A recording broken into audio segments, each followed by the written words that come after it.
Assalamualaikum warahmatullahi wabarakatuh. Selamat pagi anak-anakku. Bagaimana kabarnya hari ini? Masih sehat? Semoga sehat selalu dan tetap semangat ya. Oke, tetap semangat walaupun kita masih pembelajaran online. Hari ini kita akan pembelajaran tentang kompetensi dasar 3.4 menganalisis peralatan atau perlengkapan. Minggu kemarin kita juga membahas tentang kompetensi dasar 3.4. Nah, materi apa yang akan kita bahas hari ini? Materi yang akan kita bahas hari ini adalah jenis-jenis barang tidak habis pakai dalam kegiatan perkantoran. Ada yang masih ingat apa itu jenis-jenis barang tidak habis pakai? Kalau minggu kemarin kita sudah bahas tentang jenis barang habis pakai, sekarang kita bahas tentang barang tidak habis pakai. Barang tidak habis pakai itu adalah barang yang bisa digunakan 2 atau 3 kali lebih. Sedangkan barang habis pakai hanya digunakan 1 kali saja. Dan ketika habis harus di restock atau stok kembali. Jenis-jenis barang tidak habis pakai dalam kegiatan perkantoran yang pertama adalah hack machine atau stapler. Suatu alat kantor yang digunakan untuk membendel kertas menjadi satu dengan cara menjepretnya. Kalau kita biasanya menyebut ini adalah jepretan, sekarang kita sebagai anak perkantoran tidak boleh menyebutnya lagi sebagai jepretan, tapi kita harus menyebutnya sebagai stapler. Lalu isinya apa? Kalau isinya itu disebut dengan staples. Ingat ya, jangan dibalik lagi. Kalau alatnya yang digunakan itu stapler, kalau isinya adalah staples. Bentuk dari stapler itu sendiri ada 3. Yang pertama, stapler bentuk kecil.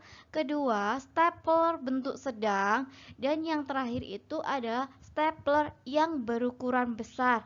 Nah, bentuk-bentuknya ini sesuai dengan ukurannya. Setiap ukuran itu memiliki kapasitas kertas untuk menyatukan kertas yang berbeda-beda. Kalau kecil itu biasanya 30-40 itu sudah sangat susah. Sedangkan besar itu bisa digunakan dari 100, 200, 300 kertas lembar itu bisa digunakan menggunakan kertas besar atau stapler besar.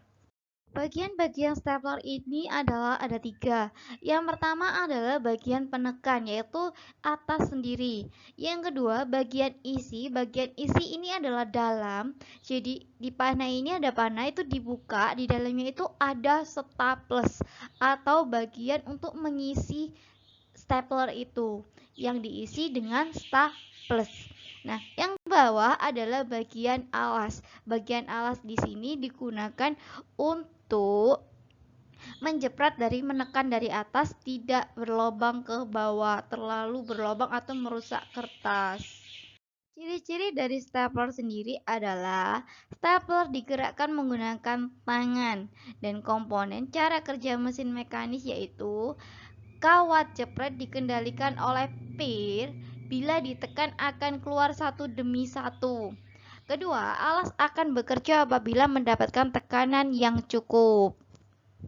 Jika tekanannya kurang, maka tidak akan menjepret dengan bagus atau masih ada kertas yang tidak menyatu dengan kertas lainnya. Cara penggunaan stapler sendiri adalah yang pertama, tata rapi tumpukan kertas arsip yang akan dijepret, masukkan pada area ujung kiri atas kertas, kemudian tekan stapler hingga membuat bendelan kertas menyatu dengan rapi dan tidak lagi terlepas di bawahnya. Jadi ada biasanya kalau tekanannya kurang, itu bawahnya ada yang terlepas. Nah, itu diusahakan dilihat kembali apakah sudah tidak terlepas atau masih terlepas. Sedangkan untuk pengisian dari stapler itu disebut dengan staples. Yang dapat di dalamnya telah habis bisa dilakukan pengisian ulang. Jika di dalam staplernya sudah habis, bisa diisi kembali dengan staples. Cara memelihara stapler itu sendiri.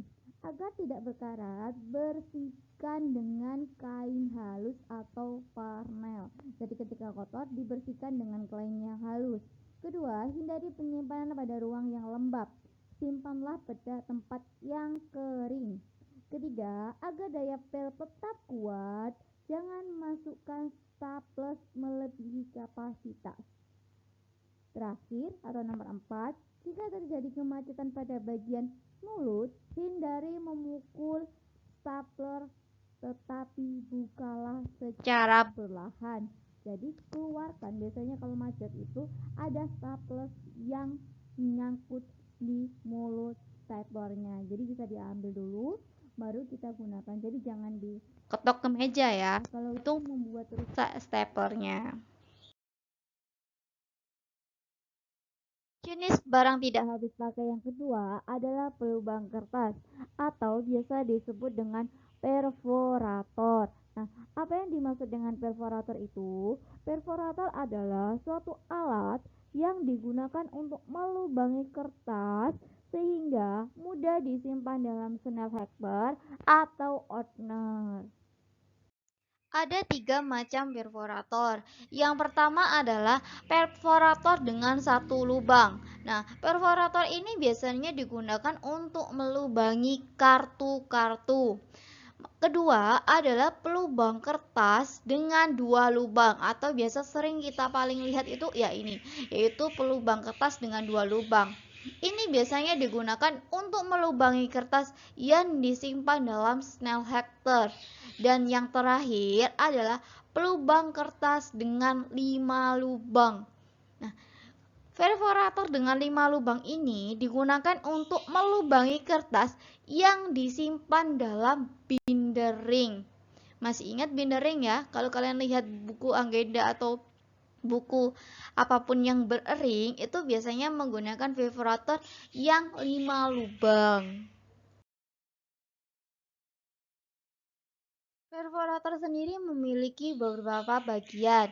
Yang pertama adalah alat penekan. Letaknya di bagian atas dan dilengkapi dengan pir. Hampir sama dengan stapler ya. Ada bagian penekan di atasnya yang menggunakan pir. Nah, tapi kalau bagian perforator ini itu ada pelubang yang digunakan untuk melubang kertas yang terbuat dari besi dengan permukaan cekung tajam dan biasanya berwarna putih.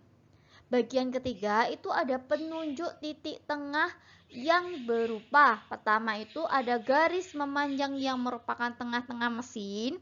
Kedua, lempengan besi berbentuk mata panah yang mengarah ke hadapan kita. Jadi ada 2 titik tengah. Kalau kalian memiliki perforator, silakan dilihat baik-baik titik tengahnya ini. Biasanya itu ada tanda panah ke atas dan ke bawah. Dan nomor 4 itu adalah papan kertas yang dilengkapi dengan lubang-lubang.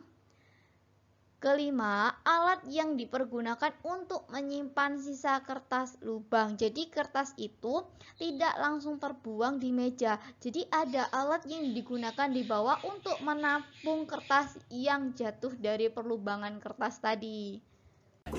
Ciri-ciri pelubang kertas dioperasikan dengan tenaga manusia atau bersifat manual. Cara kerja mesin mekanisnya pelubang kertas, yaitu yang pertama mata pelubang dihubungkan dengan bagian penekan, yang kedua bagian alat penekan ditekan, maka mata pelubang akan menembus kertas yang telah ditempatkan pada papan kertas dengan menghasilkan lubang berbentuk bulat sebesar mata pelubang tersebut. Yang C, membuat lubang bulat dengan diameter atau garis tengah plus minus 5 cm. Nah, cara penggunaannya: tekukan kertas yang akan dilubangi menjadi 2 bagian yang sama tengah. Untuk memutarkan titik tengah, tekan bagian ujungnya. Masukkan kertas yang sudah mempunyai bekas lipatan tersebut pada alat pelubang tengah dan perhatikan apakah bagian tengah kertas sudah menyentuh batas tepi pelubang kertas atau belum. Kalau belum, silakan diletakkan di bagian tepi pelubang kertas. Setelah yakin tidak ada ruang yang kosong antara kertas dengan batas masukkan kertas, lakukan penekanan, yaitu menekan alat penekan dengan telapak tangan sewajarnya saja. Nah, untuk menghasilkan hasil yang baik, penempatan kertas harus tepat pada bagian tengah kertas, karena jika tidak, maka selector akan tampak bagian atas atau bawahnya, dan juga akan mudah sobek apabila lubangnya selalu menepi. Cara memelihara pelubang kertas. Yang pertama, selalu bersihkan sisa kertas yang tertinggal pada tempatnya setelah pelubang kertas dipergunakan. Yang kedua, hindarilah pemukulan telapak tangan pada bagian penekan karena akan mengakibatkan cepat rusaknya alat tersebut, terutama untuk pirnya. Yang ketiga, tempatkan pada tempat yang kering dan hindari penyimpanan pada ruang yang udaranya lembab. Agar tidak terkena karat, maka selalu bersihkan pada seluruh permukaan dengan menggunakan kain halus. Yang ketiga ini adalah contoh dari peralatan cutter, yaitu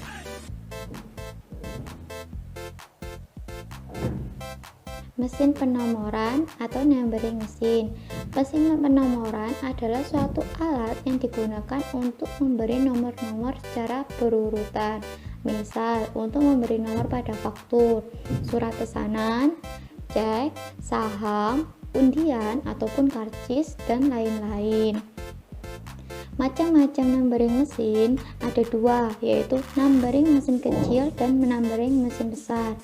Untuk yang mesin kecil itu hanya terdiri dari 4-6 digit, sedangkan yang besar terdiri dari 7 digit. Bagian-bagian numbering mesin. Yang pertama, ada alat pengatur hentakan atau biasa disebut rangkap berupa angka yang akan dicetak atau dipergunakan untuk mengulang nomor sama. Caranya dengan menggeser alat tersebut yang menunjukkan jumlah angkanya. Yang kedua, ada roda angka berupa angka 0 sampai 9 yang dapat digeser-geserkan dengan tilus. Yang ketiga, ada penuntut baris atau guide plate yang letaknya di kanan dan kiri dengan batas tepi yang menunjukkan letak spasi angka. Alat ini digunakan sebagai petunjuk agar dapat membuat nomor tepat pada garis. Bantalan tinta, seperti namanya, ini digunakan untuk menyetempel atau pad, biasa disebut pad holder. Pengumpul penjepit, kunci penyangga, tangkai petekanan, tombol pembersih. Tombol pembersih ini digunakan untuk membersihkan mengatur angka yang sama lebih dari 13 kali. Cara penggunaannya, yang pertama, pemberian tinta, yaitu tangkai ditekan ke bawah, lalu bantalan tinta dilepaskan dengan cara memakai fishing lever. Bantalan tinta diberikan tinta khusus, yakni numbering mesin ink atau duplikator ink. Yang kedua, mengatur nomor pertama, yaitu tangkai mesin diletakkan ke arah bawah dan digeser kunci penyangganya agar tangkai tertekan pada posisi di bawah, sementara alasnya harus menghadap ke arah muka kita. Pembuatan nomor, yaitu menyiapkan kertas yang akan diberikan nomor. Untuk bisa mendapatkan hasil yang baik, sebaiknya kertas diberikan alas, jadi tidak tembus ke belakang. Tekan handle ke arah bawah dan setelah itu ujung plat penunjuk ditempatkan pada garis nomor yang tepat. Untuk tugas sarana dan prasarana hari ini yaitu membuat makalah mengenai persamaan dan perbedaan barang habis pakai dan bukan habis pakai, dan berikan contoh masing-masing dari barang habis pakai dan bukan habis pakai. Ingat, ini dikumpulkan di Google Classroom berbentuk file, jadi tidak perlu di print, hanya perlu membuat berbentuk file lalu dikirimkan di Google Classroom. Ini tugas individu. Jadi kalau memang ada pertanyaan bisa tanya saya ketika tidak paham dengan tugasnya ataupun materi hari ini. Dari materi hari ini tentang jenis-jenis barang tidak habis pakai dan tugas makalah, apakah ada yang ditanyakan? Jika ada, silakan bertanya di kolom komentar di Google Classroom ataupun bisa WA saya saat mata pelajaran berlangsung. Kalau tidak ada, saya akan akhiri dan jangan lupa untuk mengerjakan tugasnya. Saya tunggu sampai besok. Wassalamualaikum warahmatullahi wabarakatuh.